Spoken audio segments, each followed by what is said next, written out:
Hi everybody, my name is Elizabeth Cubis, and today I'll be talking about my thesis project, Design Thinking Legitimacy from Onboarding Non-Designer Counterparts to Revealing Organizational Structures. This presentation aims at giving a rapid overview of the literature review, the methodology, and the findings of this research, but should you want to dive deeper into a singular topic or key definitions, I invite you to read the full text of the thesis. So to start, why is this topic important to me? I chose this topic because I wanted to help convey the value of design thinking to non-designers. And the objectives of this research were to understand how designers onboard non-designers to design thinking today, as well as the obstacles that they face doing so. So the hypothesis that I had going into this research was that the main obstacle to onboarding non-designers was their own reluctance to change their way of working as well as their way of thinking. And so I want to start by speaking a little bit about the literature review.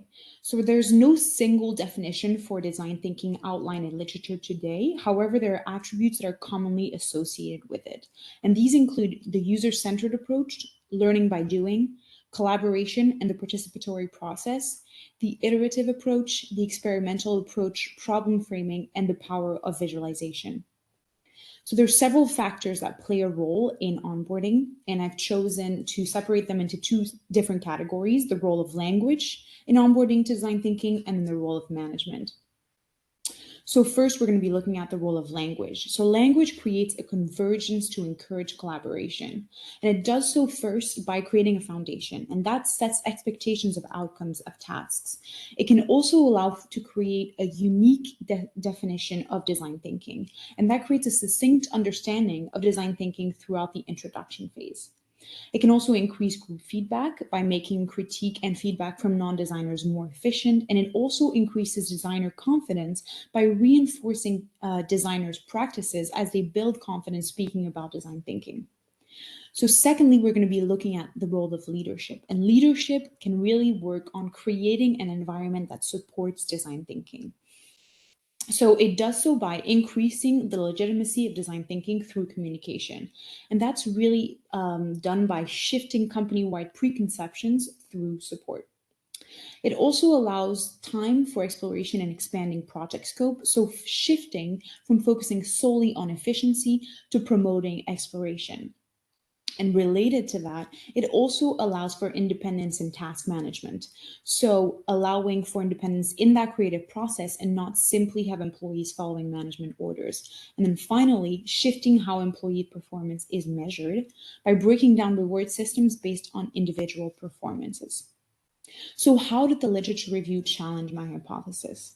It added that leadership layer where leadership teams also play a role in onboarding to design thinking, and it doesn't just occur at the designer non-designer interaction level.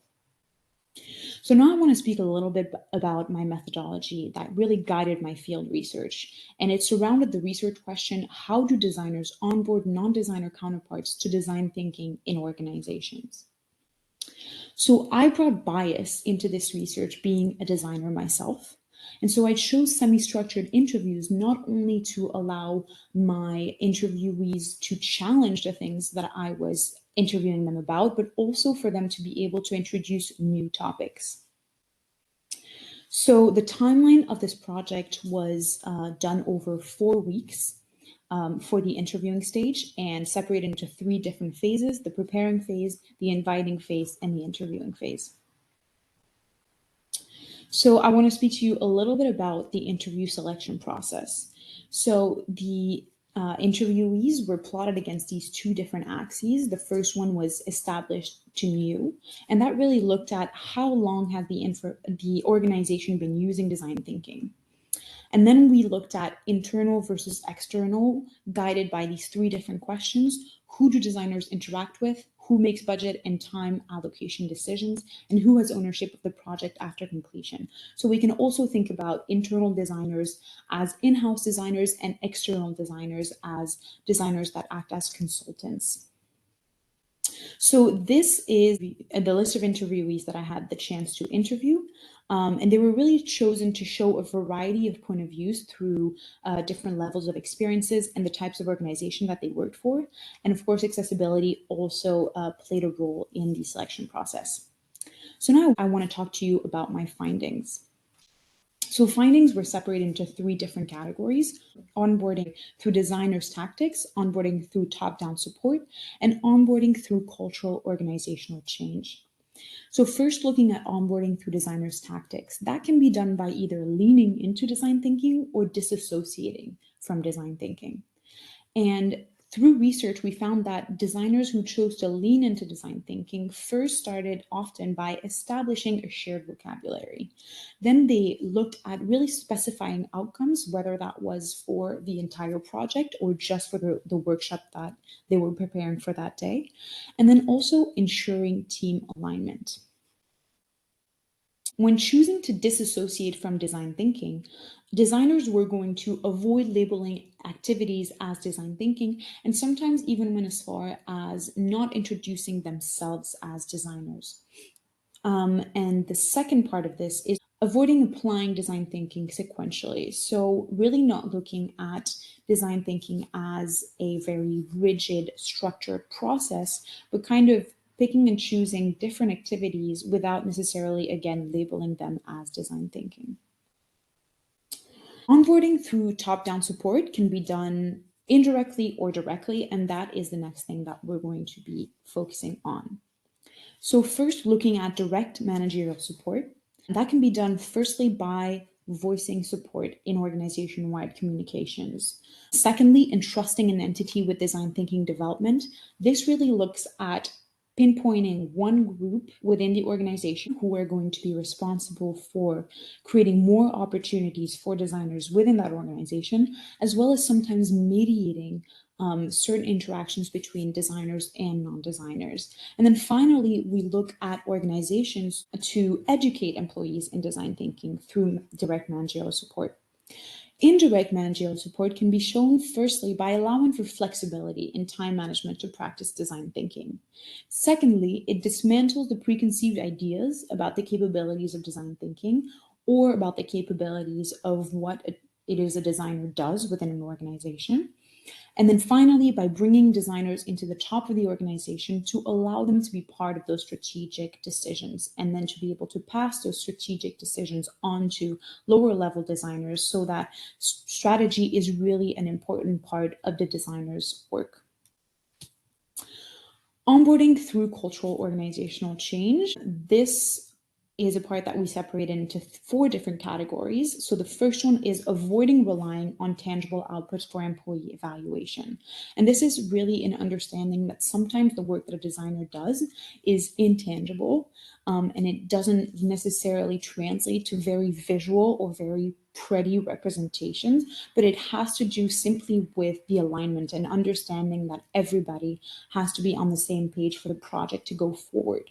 So secondly, improving assessment of group work. And this is really focusing on measuring group progress rather than individual contributions, because sometimes individual contributions and having too much of a focus on advancing individually can really have a detrimental effect on group work.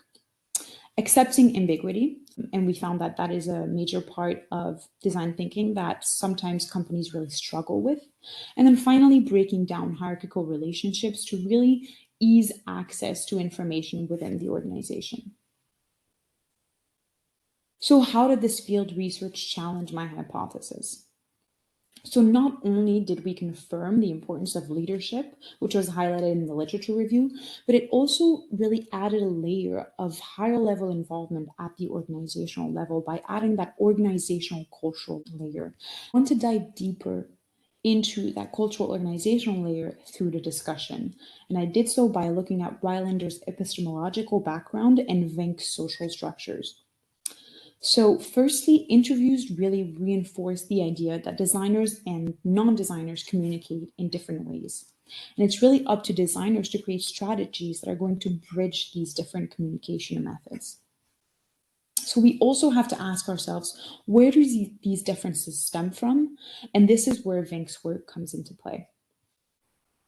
So Vink's work highlights the social structures which make up organizations by looking at regulative, normative, and cultural cognitive institutional pillars. which dictate behaviors within an organization and how it affects the integration of design thinking within that organization. So in this conclusion, I'd like to speak a little bit more about the implications of my work. So this research highlights intervention at 3 different levels. The first one is the designer's level, and I hope this work can inform designers in choosing the most effective approach to onboarding depending on the type of organization that they're a part of. Secondly, I make the recommendation that at the leadership level, the most effective way that leadership can enable design thinking to grow within an organization is by funding initiatives within that organization. And then finally, at the organizational level, organizations really have to work to uncover social structures and break down cultural behaviors which can inhibit design thinking development. So in conclusion, this research really helped me to understand that no one way of implementing design thinking and onboarding methods is better than another, and that design thinking takes many different shapes across organizations.